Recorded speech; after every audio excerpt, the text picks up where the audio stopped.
আসসালামু আলাইকুম, সবাইকে স্বাগতম ওয়ার্ডপ্রেস থিম ডেভেলপমেন্ট বাংলা টিউটোরিয়ালসের ধারাবাহিক পর্বের চতুর্থ পর্বে। তো আমরা শিখছি কিভাবে HTML টেমপ্লেটকে ওয়ার্ডপ্রেস থিমে কনভার্ট করতে হয়, অর্থাৎ ওয়ার্ডপ্রেস থিম ডেভেলপমেন্ট কীভাবে করতে হয়। তো চলুন আমরা মূল পর্বে চলে যাই। তো আমরা এই টেমপ্লেটটাকে গত 3 পর্বে এই পর্যন্ত করেছিলাম। আমাদের মেনু ডাইনামিক করেছিলাম, তারপর আমাদের ইমেজগুলো ডাইনামিক নিয়ে আসছিলাম। তো আজকে আমরা যে কাজটুকু করব, প্রথমে আমরা আমাদের যে টাইটেল আছে এইটাকে ডাইনামিক করে ফেলব।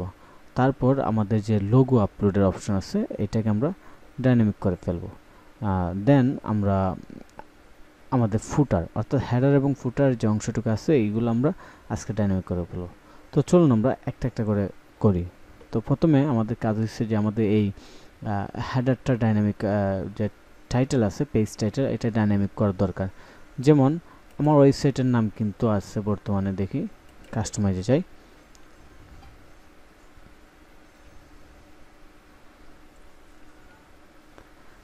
আমার ওয়েবসাইটের নাম ডব্লিউপি কোডার। তো আমরা যখন কোনো ওয়ার্ডপ্রেস ওয়েবসাইট ওয়ার্ডপ্রেস দিয়ে কোনো ওয়েবসাইট বানাবো, তখন আমরা ওয়ার্ডপ্রেস ইনস্টল করার সময় সাইট নাম যাই দেব সেটি কিন্তু আমাদের সাইটে এখানে দেখাবে। কিন্তু বর্তমানে আমাদের সাইট নেম হয়েছে ডব্লিউপি কোডার এবং ট্যাগলাইন হয়েছে জাস্ট আনাদার ওয়ার্ডপ্রেস সাইট। কিন্তু আমাদের সাইট নাম এখানে না দেখে এখানে কিন্তু আরেকটা টাইটেল দেখাচ্ছে। তো এটা কেন দেখাচ্ছে, এর কারণ আছে, কারণটা আমরা এখানে খুঁজে বের করছি। আমরা আমাদের header.php ফাইলে যাই।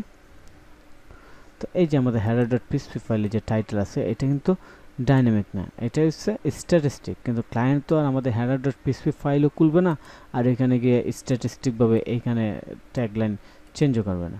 তো আমাদের কাজ হচ্ছে যে আমরা ওয়ার্ডপ্রেস যে নামে ইনস্টল করবো এটা ডাইনামিকলি আমাদের এই ট্যাবের মধ্যে শো করবে। তো এটা করার জন্য আমাদের যা করতে হবে, জাস্ট একটা সিম্পল এক লাইনের কোড লিখতে হবে। তো সেটি কি কোড আমরা এখানে দেখব। সে কোডটি হচ্ছে খুব easy, php blog info name. আমরা যদি এই লাইনটুকু দিয়ে দিই, এই যে এখানে আমি এটাকে ডাবল করি।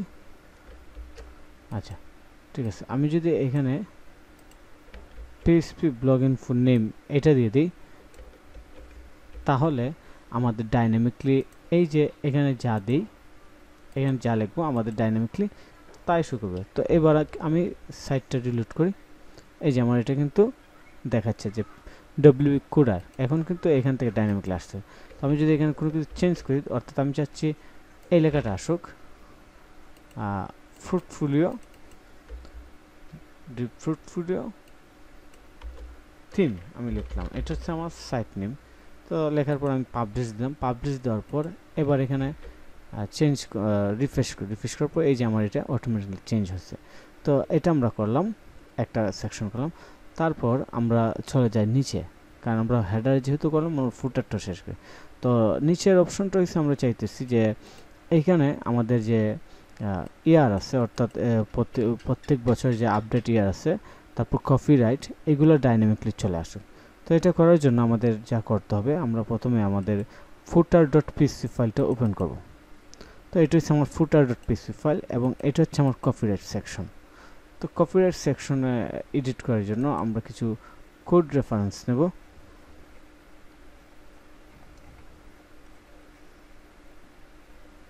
আমরা একটা কোড নিলাম এখান থেকে এবং আমাদের ফুটারে আমরা যাই। যাওয়ার পর প্রথম হচ্ছে আমাদের কপিরাইট ঠিক আছে, কপিরাইট লেখাও ঠিক আছে। তারপর আমরা চাচ্ছি একটা ডাইনামিকলি ডেট দেখানোর জন্য। তো আমরা এটা নিয়ে আসলাম, কপিরাইটের পরে ডাইনামিকলি ডেট দেখাবে। তারপর আমরা চাই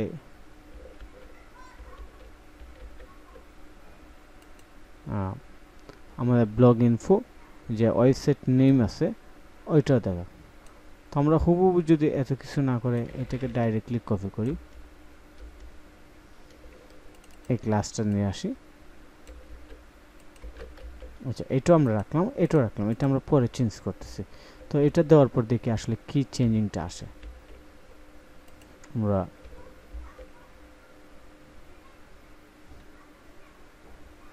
এই যে এখানে কিন্তু ডাইনামিকলি এটা চলে আসছে, সাইটের নাম চলে আসছে, তারপর কপিরাইট লেখাটা চলে আসছে। তো আমরা আর একটু ক্লিয়ার করার জন্য এই লেখাটা ঠিক এই অংশের পরে দিলাম, আর অল রাইট রিজার্ভ এটা আমরা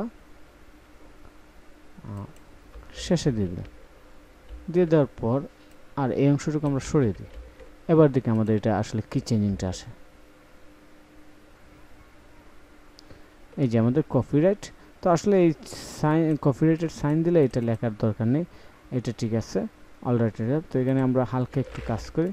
প্রথমে আমরা এটা সরিয়ে দিলাম, তারপর blog info name alright reserve, এখানে আমরা একটা এই চিহ্নটা দিয়ে দিতে পারি।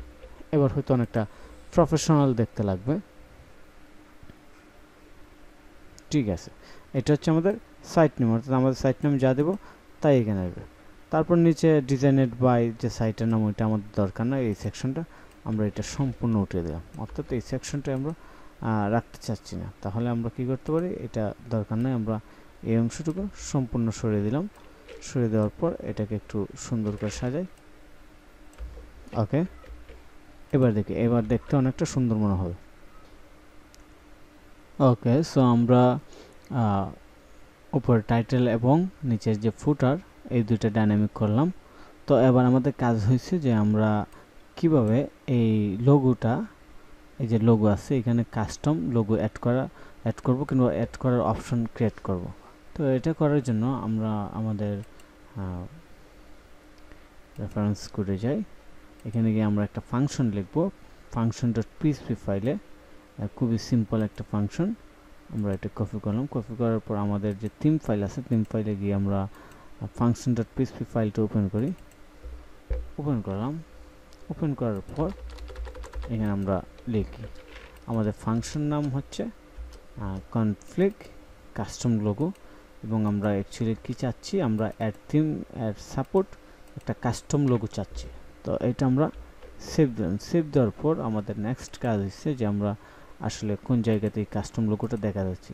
তো আমরা যে জায়গাতে এই কাস্টম লোগো দেখাতে চাই, এই জায়গাতে আমাদের গেট কাস্টম লোগো এটা লিখতে হবে।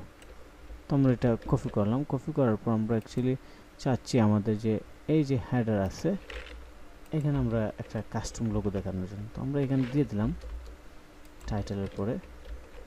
এবার দেখি আমাদের থিমের মধ্যে কোনো চেঞ্জিং আসছে কিনা।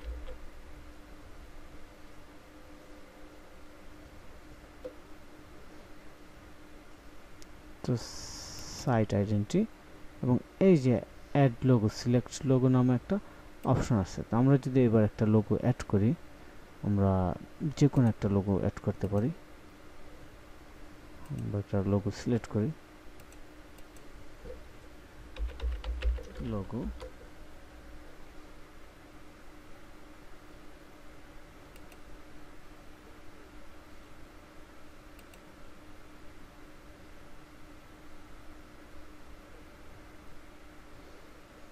এবং আমরা জাস্ট দেখার সাথে যে কোনো একটা লোগো নিয়ে নেব। আমরা ফর এক্সাম্পল আমরা চাচ্ছি যে এই লোগোটা নিয়ে নিই, এটা জাস্ট আবার তো আমরা বোঝার সাথে নিয়ে নিলাম, কিংবা এই লোগোটা নিতে পারি। এগুলো কোনো ম্যাটার না, আমরা কী ধরনের লোগো নিলাম এগুলো কোনো ম্যাটার না, কারণ আমরা চাচ্ছি জাস্ট লোগোটা অ্যাড করে আমরা দেখি যে আসলে আমাদের ফাংশনগুলো ঠিকমতো কাজ করে কিনা। তো আমরা লোগো এখানে আপলোড করবো এবার।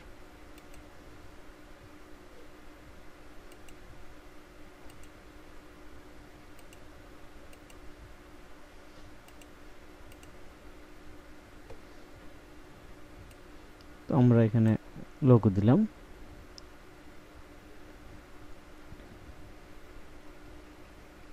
দেওয়ার পর আমরা এটা সিলেক্ট করলাম। সিলেক্ট করার পর আমাদের আসলে এত কি করার দরকার নেই, আমরা এটা ছোট করে দিই।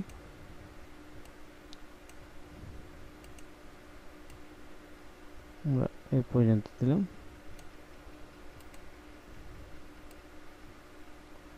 ট্রান্সফার ওয়াইজ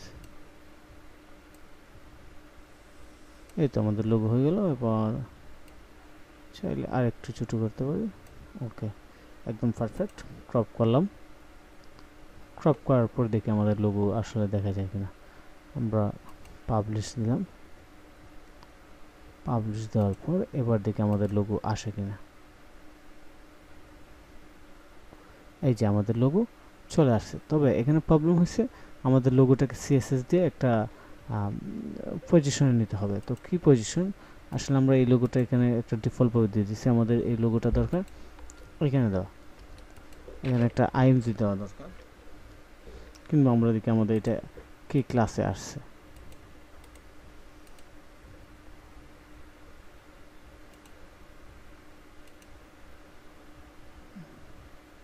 আমরা লোগো দেখছি যে আসলে এটা নেভার,